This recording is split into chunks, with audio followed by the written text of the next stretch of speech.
Hello વિદ્યાર્થી મિત્રો, નમસ્કાર, જય શ્રી કૃષ્ણ। આ વખતે દરેક વિદ્યાર્થીઓને કોરોના મહામારીને કારણે હાલાકી ભોગવવી પડતી હોવાથી ગુજરાત સરકારે બોર્ડ 2021 માટેનો અભ્યાસક્રમ જે 30% ઘટાડ્યો છે, જે વિદ્યાર્થીઓ માટે ખુશીના સમાચાર છે। હવે વિદ્યાર્થીઓને 70% સિલેબસ કરવાનો અને એમાં જ આપણે ટાર્ગેટ એચીવ કરવાનો છે। તો એમાં સ્કોર કરી શકાય તેવા આપણી પાસે બે વિષયો છે અગત્યના, અકાઉન્ટ અને સ્ટેટ।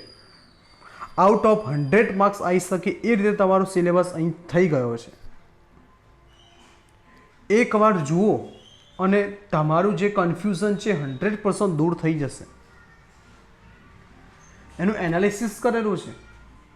જનરલી અમુક ચેપ્ટર્સ એવા જ છે કે જેમાંથી મોટા દાખલા નથી પૂછાતા અને રદ પણ કર્યા છે। જેમાંથી અમુક ચેપ્ટર્સ એવા છે કે કન્ફ્યુઝનવાળું કે આટલું બધું કરવાનું તેમ છતાં પણ એમાંથી પૂછાય થોડુંક જ, એવા પણ ચેપ્ટરમાં ઘણું બધું ડિલીટ કરી દીધું છે। તમે સારી રીતે સમજો અને ત્યાર પછી તમારી બુકમાં ટીક કરજો, એટલું જ પરફેક્ટ કરો અને તમે તમારો સ્કોર કરો। એના માટે ઓલ ધ બેસ્ટ। તો ચાલો જોઈએ આપણો સિલેબસ। તો 30% અભ્યાસક્રમ રદ કરેલ છે, એના મેં દાખલા ટીક કરેલા છે, તો તમે જોજો ખાસ। પાર્ટ 1 એમાં પ્રકરણ કુલ 1 થી 7 છે। એમાં પ્રકરણ 1 ઉદાહરણ 12 થી 16 રદ કરેલ છે। સ્વાધ્યાયમાં દાખલા નંબર 10 થી 12 રદ કરેલ છે। આમ જોવા જઈએ તો સ્વાધ્યાયની અંદર એની અંદર બીજા દાખલા પણ છે જે મોટા છે, જે પહેલા ચેપ્ટરના ક્યારેય પૂછાતા નથી। નફા નુકસાન ફાળવણીવાળા દાખલા છે, સ્થિર મૂડી ખાતા અસ્થિર મૂડી ખાતાને લગતા દાખલા છે, જે તમને પ્રકરણ 2માં લાભદાયક છે। એટલા માટે પ્રકરણ 2 સંપૂર્ણ રાખ્યું છે। વાર્ષિક હિસાબો તમારે કરવાના જ 100%।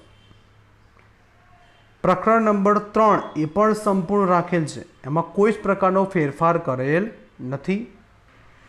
પ્રકરણ નંબર 4 ઉદાહરણ 12 અને સ્વાધ્યાયમાં દાખલા નંબર 10 થી 14 કેન્સલ કરેલ છે।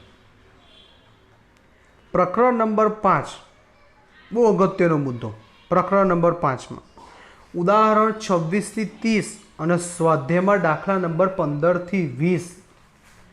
અને મોટાભાગના વિદ્યાર્થીઓ એમાં પ્રવેશના દાખલામાં 8 ગુણનો દાખલો પૂછાતો હોય એમાં કન્ફ્યુઝ થઈ જતા હોય છે।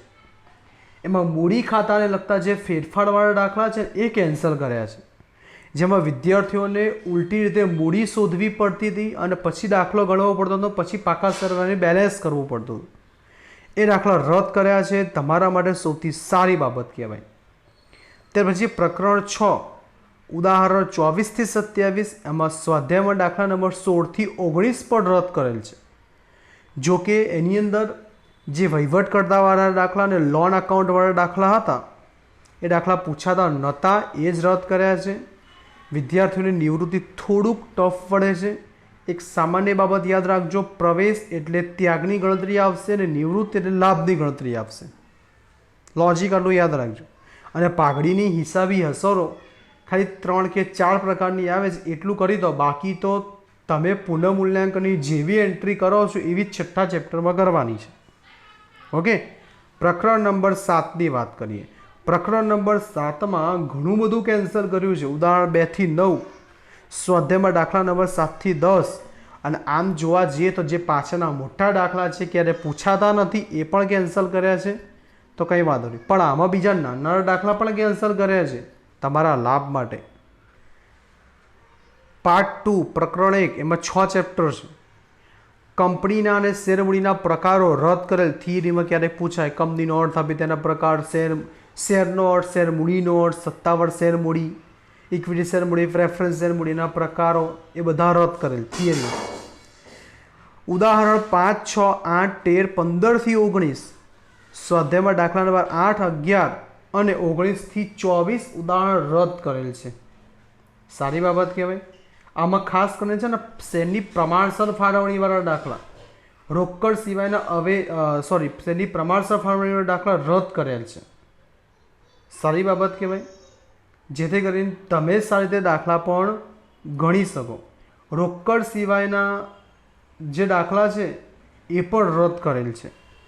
ઓકે, અગત્યનો મુદ્દો પ્રકરણ 2માં ઘણું બધું કેન્સલ કર્યું છે. જો કે આમ બી વધારાનું હતું, પણ જ્યારે પરીક્ષામાં દાખલો પૂછાય ત્યારે વિદ્યાર્થી કન્ફ્યુઝ થઈ જાય કયો દાખલો કરો કયો દાખલો ન કરો તૈયારીમાં. હવે એનું કન્ફ્યુઝન દૂર થઈ જશે. જનરલી 100% સિલેબસ હોય ત્યારે ઉદાહરણ 5 થી 11, 18, 24 સ્વાધ્યાયમાં દાખલા નંબર 11 થી 14 અને 19 થી 29 રદ કરેલ સ્વાધ્યાયના. તો સિમ્પલ લોજિક વિચારો કે જે દાખલા રાખ્યા છે એ દાખલામાંથી જ પૂછે, સૌથી શ્રેષ્ઠ બાબત કહેવાય. 11 થી 14, 19 થી 29, ઉદાહરણ 5 થી 11, 18, 24 એ દાખલા રદ કરે. કેટલા બધા દાખલા કેન્સલ થઈ ગયા. આમાંથી દાખલો પૂછે તો તમને સરળતાથી આવડે. પ્રકરણ નંબર 3 11 માર્કનો જે દાખલો પૂછાય છે એમાંથી કશું જ રદ કરેલ નથી, જે સૌથી સારી બાબત કહેવાય, જે તમારે આગળ F5માં પણ કામમાં લાગે છે. પ્રકરણ નંબર 4, પ્રકરણ નંબર 4માં ઉદાહરણ 9 થી 20 રદ કરેલ છે અને સ્વાધ્યાયમાં દાખલા નંબર 8, 10, 8 અને 10 થી 14 રદ કરેલ છે. જેમાં જે ખોટી વિગતવાળા દાખલા પૂછાય છે ને એ આમ બી પૂછાતા નથી, એ રદ કરેલ છે. જેથી કરીને અને બીજું કે સમાન માપના પત્રકોવાળા દાખલા પણ રદ કરેલ છે. બીજી બાબત એ કે ખોટી વિગતવાળા દાખલા જનરલી પૂછાતા નથી, ફર્સ્ટ એક્ઝામ માટે હોય છે, બોર્ડમાં પૂછાતા, એ પણ રદ કરેલ છે. પણ સમાન માપના પત્રકોવાળા દાખલા રદ કરેલ છે, જે ખાસ ટીક કરું, તમે ટીક કરતા જજો. અત્યારથી ટીક કરશો તો જેથી કરીને તમને કોઈ તકલીફ પડશે નહીં. પ્રકરણ નંબર 5 હિસાબી ગુણોત્તરમાં કામગીરી ગુણોત્તર, કામગીરી નફા ગુણોત્તર, સદ્ધરતાના ગુણોત્તરના દાખલા રદ કર્યા. એમાં કયા કયા દાખલા? તો ઉદાહરણ 6 થી 9 અને ઉદાહરણ 16 થી 22, સ્વાધ્યાયમાં દાખલા નંબર 5, 6 અને 9 થી 14. તમને એમ લાગશે સદ્ધરતાના ગુણોત્તર, સદ્ધરતાના ગુણોત્તરમાં 3 ભાગ પડે છે, એના 3 અલગ અલગ સૂત્રો છે, એ દાખલા રદ કરેલ છે. સારી બાબત કહેવાય કે જેથી કરીને તમારે 5 પ્રકારના ગુણોત્તરવાળા 5 સૂત્રો તો એટલા ઓછા કરવાના, એ પદ્ધતિના દાખલા પણ ઓછા કરવાના. અને પ્રકરણ નંબર 6માં 3 પ્રકારના રોકડ પ્રવાહની ગણતરી આવતી હતી, કામગીરી, નાણાકીય અને રોકાણ. તો તમારો કામગીરી રોકડ પ્રવાહ અને નાણાકીય રોકડ પ્રવાહવાળા રદ કરી દીધા. ગણતરી એક જ કરવાની, સૌથી શ્રેષ્ઠ બાબત. ઉદાહરણ 5 થી 10, 14 થી 16 રદ કર્યા. સ્વાધ્યાયમાં દાખલા નંબર 15, 16, 17, 20, 21 રદ કરેલ છે. એક જ પ્રકારની પ્રવૃત્તિવાળો રોકડ પ્રવાહ ગણવાનો છે.